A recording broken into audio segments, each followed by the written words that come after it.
If you're navigating divorce or separation right now, you're probably feeling overwhelmed, uncertain, and maybe even a little lost. You're in the right place.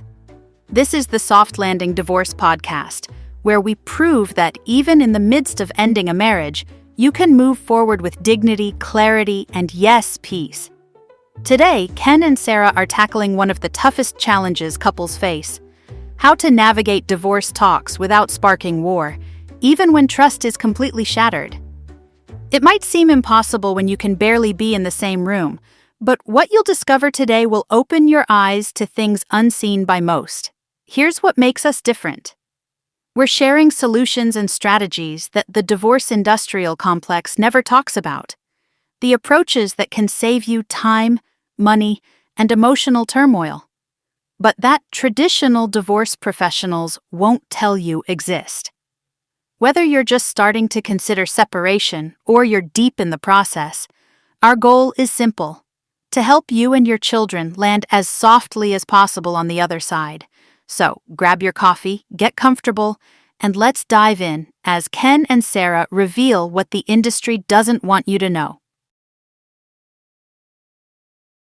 Hey everyone, welcome back. I've got something super cool for you today. So we're doing a deep dive into something that honestly changed how I handle those really tough conversations during divorce proceedings. We're talking about mastering the BIFF response, staying positive when everything around you feels, well, pretty negative. Oh, Ken, I'm so excited about this topic. Like, the BIF response has literally transformed how my clients navigate those really challenging conversations with their ex-partners. And it's something that, well, it just works, you know? Right. And before we jump in, let me introduce our expert today. Sarah Bates. She's a certified divorce specialist and the no-nonsense guide behind Naked Divorce Filer by DTSW. Sarah's got over a decade in family law, background as a freelance law clerk. She really empowers people in challenging relationships to navigate uncontested divorces with positivity and clarity. Thanks, Ken. And you know what? That's exactly why I love talking about the BIFF response, because it's like giving people a superpower, right? Like, suddenly they can handle these really difficult conversations without losing their cool or making things worse. So Sarah, let's start with the basics here. What exactly is the BIFF response? I mean, I've heard the term thrown around, but... Oh, absolutely. So BIFF, it's this really powerful communication tool that's all about responding to negative or hostile comments with positivity and constructive feedback. Like, instead of getting defensive or lashing out, you're shifting the whole tone of the conversation, you know? You're taking control without being confrontational. That sounds almost too good to be true. Like, when someone's being hostile toward you, your natural instinct is to fight back, right? Exactly. And that's what makes this so brilliant. The BF response isn't about avoiding conflict or pretending everything's okay when it's not. It's about acknowledging the other person's feelings and concerns while still maintaining your own boundaries and values. Like, you're not being a doormat, you're being strategic. Strategic. I like that. Can you give us a concrete example of what this looks like in practice? Oh, sure. So let's say your ex is being really aggressive about custody arrangements, right? They might say something like, "You never think about what's best for the kids." Instead of firing back with something defensive, you might respond with, "I can see you're really concerned about the kids' well-being. Let's work together to find a solution that puts their needs first," you know? Wow. Okay. So you're acknowledging their concern, but you're redirecting towards something more productive? Yes, exactly. And that's the magic of it. You're creating this more welcoming, open environment for discussion instead of like adding fuel to the fire. It's about focusing on the positive aspects and avoiding that negative language that just escalates everything. Now, Sarah, this sounds great in theory, but when you're in the moment and someone's attacking you, how do you actually stay calm enough to use this technique? Oh, Ken, that's such a good question. And honestly, it takes practice. Like the first thing is you've got to take a deep breath before responding. I tell my clients all the time, just pause, breathe, and remind yourself that you're in control of how you respond. You know, you can't control what they're saying, but you can absolutely control your reaction. That pause, that seems crucial. What else helps people master this technique? Well, you know, one of the biggest things is learning to listen, like really listen. Even if you don't agree with what they're saying, you need to show empathy and understanding. When people feel heard, they're so much more likely to calm down and work with you instead of against you, right? Right, but what about when the conversation just keeps going in circles or when it becomes toxic? Oh, that's so important. And this is where people get confused about the BIFF response. It's not about staying in every conversation no matter what. If things are getting unproductive or unhealthy, it's totally okay to disengage. You might say something like, I think we both need some time to think about this. Let's revisit it when we can discuss it more calmly. So there are boundaries with this technique. It's not just being endlessly positive. Exactly. It's about maintaining your boundaries while still being constructive. Like you're not invalidating your own feelings or needs. You're just choosing to respond in a way that's more likely to get you the outcome you actually want, you know? I'm curious about something, Sarah. Does this actually work with really difficult people? I mean, some people seem determined to stay angry no matter what you do. You know what? That's such a real question. And honestly, you can't change other people. But here's the thing, the BIFF response changes you. It helps you stay in control of your emotions. It prevents you from saying or doing things you'll regret later. And often when you consistently respond with this approach, other people do start to shift their behavior too. That's interesting. So even if the other person doesn't change, you're still benefiting from using this technique? Absolutely. Like think about it. When you're able to stay calm and composed during difficult conversations, you're protecting your own mental health. You're modeling better communication for your kids if they're around. And you're often reaching better outcomes because you're thinking clearly instead of just reacting emotionally. Sarah, for our listeners who are going through divorce right now, can you talk about how this specifically helps in that context? Oh my gosh, yes. Divorce is it's like a perfect storm for difficult conversations, right? Emotions are running high. There's hurt feelings, financial stress, concerns about the kids. And when you're using the BIFF response, you're creating this space where you can actually focus on solving problems instead of just fighting about everything. That makes sense. What would you say to someone who's worried that using this approach makes them look weak?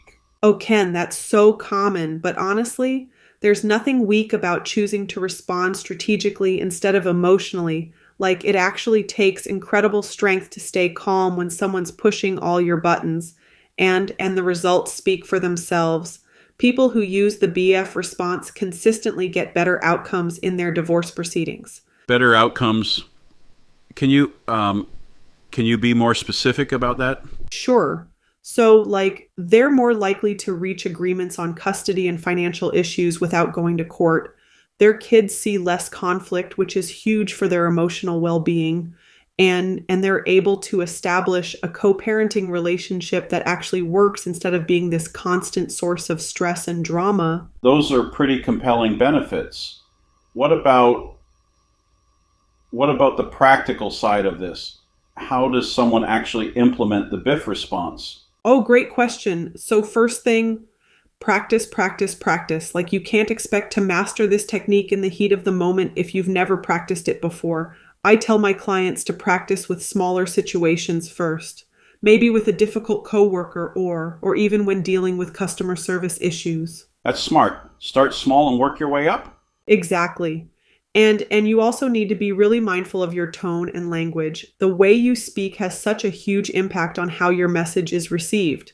So, calm, respectful tone, avoid aggressive or confrontational language, and make sure you're actually listening to what the other person is saying. Sarah, are there any situations where the BIFF response isn't the right approach? That's really important to address. If someone is being abusive or threatening, like your safety comes first always. The BIFF response is for difficult conversations, not dangerous situations. And sometimes you need to have firm boundaries or even legal intervention instead of trying to de-escalate. That's a crucial distinction. Safety first, always. Now, for someone who wants to start using this technique, what's the first step? I'd say start by just becoming aware of your automatic responses. Like when someone says something that pushes your buttons, what's your immediate reaction? Are you getting defensive? Are you attacking back? Just notice that pattern first, then you can start making different choices. Self-awareness seems to be the foundation here. It really is. And then you start practicing those pause moments. Even if you mess up and react emotionally, you can always circle back and say, you know what? I didn't handle that well. Let me try again. That's still using the BIFF approach, right? I love that. It's not about being perfect. It's about making better choices when you can.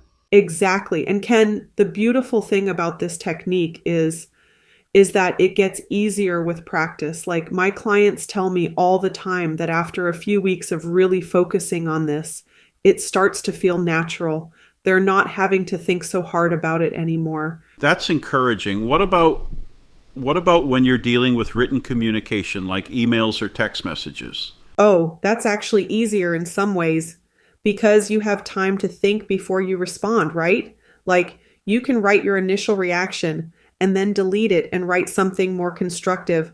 I always tell my clients, if you're feeling emotional about a message, wait at least an hour before responding. The power of the pause, even in writing.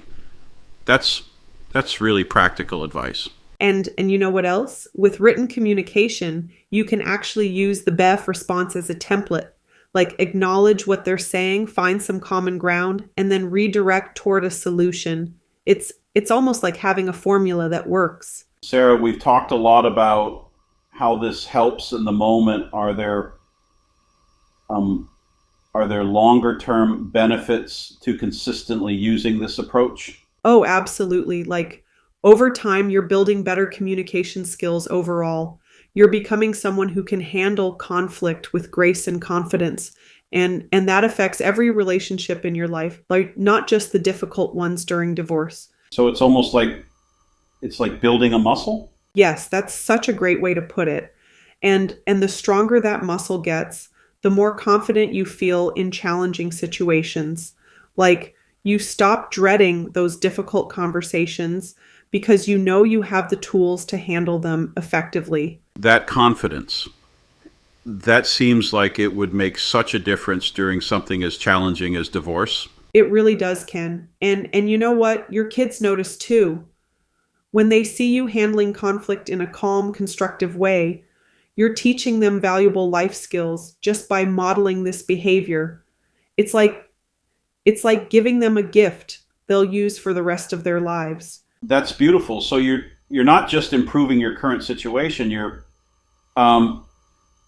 potentially breaking cycles for the next generation. Exactly. And honestly, that's one of the things I'm most passionate about. Like when we can help parents navigate divorce with dignity and grace, we're creating healthier outcomes for entire families, Sarah, as we start to wrap things up here, what would you say is the most important thing for our listeners to remember about the BIFF response? I think the most important thing is that you have more control than you realize. Like you can't control what other people say or do, but you absolutely can control how you respond. And that response can completely change the trajectory of a conversation and sometimes even a relationship. That's powerful. It's about recognizing your own agency in these situations. Yes, and remembering that choosing to respond with positivity and constructiveness, that's not weakness, that's strategy. You're choosing the response that's most likely to get you the outcome you actually want. So we've established that the BIFF response is this powerful tool for staying positive in negative situations. It's about acknowledging others' feelings while maintaining your boundaries, and it's something that gets easier with practice. And don't forget, it's not about being perfect. It's about making better choices when you can and giving yourself grace when you don't get it quite right. Every conversation is a chance to practice and improve. That's such an important reminder. Sarah, before we go, for someone listening who's dealing with really difficult conversations right now, what's one thing they could try today? Just try the pause. Before you respond to the next difficult comment or email, take a deep breath and ask yourself, what response is most likely to help me reach my goal here? That's it. Just that simple pause can change everything. Simple but powerful. And on that note, I want to leave our listeners with this question. What might you do differently now that you understand mastering the BIFF response and staying positive in negative situations? How could this shift your approach to those challenging conversations you've been dreading? And remember, every conversation is an opportunity to practice. You've got this. Thanks so much, Sarah. This has been incredibly valuable. For everyone listening to the Soft Landing Divorce podcast, keep those questions coming. Stay curious, and until next time, keep practicing those positive responses. And that's a wrap on today's episode. Here's the truth. Divorce doesn't have to be the battlefield the industry often makes it out to be. You have more choices than you've been told, and honestly, more strength than you probably realize right now. The BIFF response can help you handle difficult conversations with grace and confidence, turning potential conflicts into opportunities for better outcomes. If today's conversation hit home for you, we'd love 3 quick things. First, hit subscribe on the Soft Landing Divorce podcast. These strategies could be game changers for your family. Second, drop us a review. It's how other people desperately searching for hope find their way here. And third, if someone in your circle is navigating separation or divorce, share this episode. Sometimes the most powerful gift is showing someone they're not alone, and there's actually a better path forward. You'll find all our resources and connection links right in the show description. And here's the thing, we're not just dropping in once a week. We're building something bigger, a community that proves divorce doesn't have to demolish families. Subscribe now because we're just getting started with what we want to share with you. Until next time, keep moving toward your soft landing. You've got this, and we've got you. That's Ken and Sarah. See you soon. Disclaimer. This podcast provides general information only, not legal advice. Consult a qualified attorney for guidance specific to your situation.